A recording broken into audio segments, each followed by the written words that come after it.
It all belongs to you. Oh, it all belongs to you. It all belongs to you. Oh,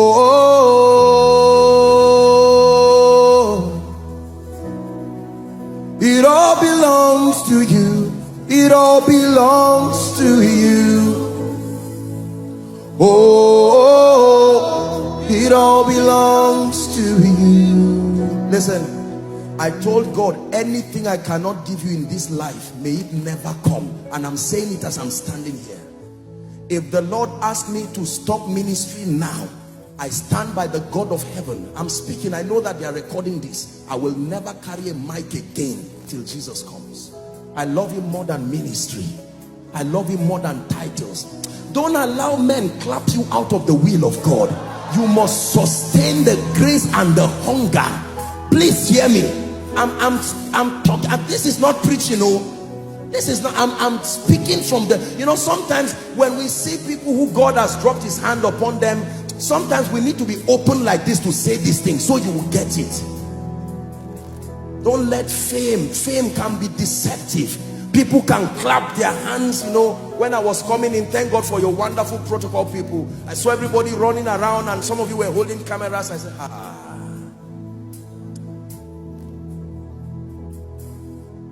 oh God, that great man is still your boy. Still your boy. Still your boy. He's somebody's father, but he's still your boy. He's somebody's mentor, but he's still your boy. He's somebody's role model, but he's still your boy. He's somebody's hero, but he's still your boy. The day you graduate yourself from the school of the spirit and pride gives you an award for completion, that day you begin to die immediately, no matter who you are. The day your knees becomes too far from the ground, that is the day your crown will fall from your head. I tell you this. This is a mystery behind the destruction of the great. This is why people start well and don't finish well. It's not sin that destroys people. It's not just fornication that destroys people. It's not just all these demonic things. No, the mercy of God is still there. It's the rebellion of rejecting the secret place. That's where people die. That's where people stay and are destroyed. They clap you out of his presence and you cannot die. Please listen to what I am telling you, because there are people. This is why you came here today. Leave, forget man of God, woman of God. Thank God for that. But it's time, somewhere in this service, we are going to cry before God and say, Lord, this is no longer apostle, this is your boy.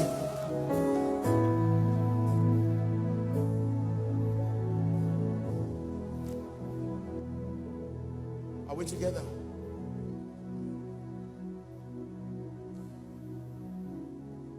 This is the place of encounter. Do to me what you want. This is the place of surrender. Do to me what you want. This is the place where my life is changed. Do to me what you want. So we must pray the prayer of the psalmist. It says, search my heart, Lord, search me. I'm not ashamed of what you will find. If you find loss there, I'm not ashamed. I won't say I'm a big man. If you find loss, kill it before a generation kills me for it. If you find pride, I'm not ashamed when I stand before you.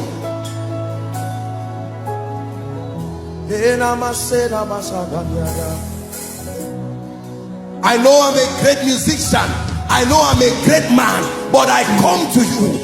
May your all-seeing eye search my heart, search my motive. Leave ministry, leave preaching, leave singing. Focus on me. Listen,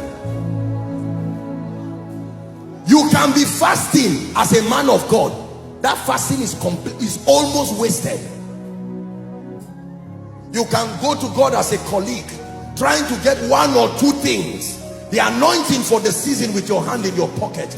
Let me tell you the truth. You need to understand that although we are one with Christ, our dominion is shared dominion, not absolute dominion. And there are times you need to join the 24 elders.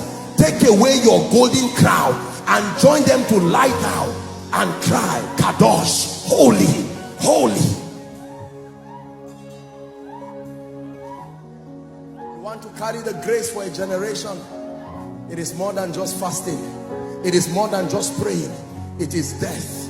Where you are not ashamed of whatever God finds. People can be clapping for you and God says, no, in the last 2 weeks pride is growing in you, lust is growing in you. In the last 2 weeks bitterness, you are no, work on it. And you get down on your knees quickly and say, Lord, I'm not ashamed. What is there to be ashamed of?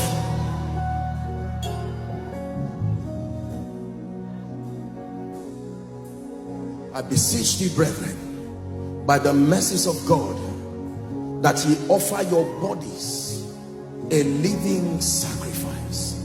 It was Apostle John who was teaching us in 1 John chapter 2. He started from verse 15 and he said, love not the world. Look up please. Neither the things that are in the world. Love not the world. He's teaching us friendship with God.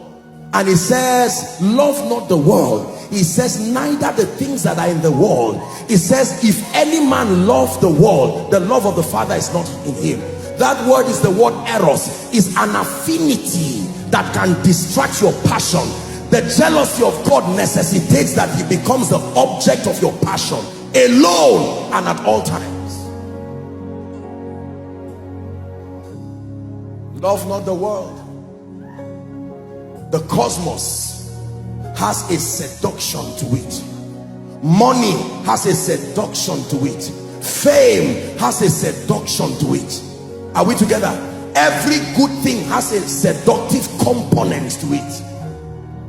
And it is only death that can immune you, especially in the generation that we live. Please hear what, don't pretend you are not hearing me. Oh, this is the voice of God.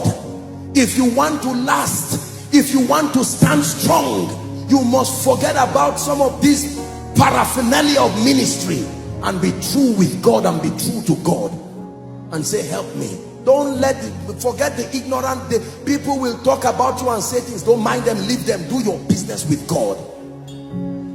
Because when you are tried like that with finest fire, then you will come out with a dimension of grace and glory that people will look and say, from whence cometh this? And God will say, this is what I can make out of men who die.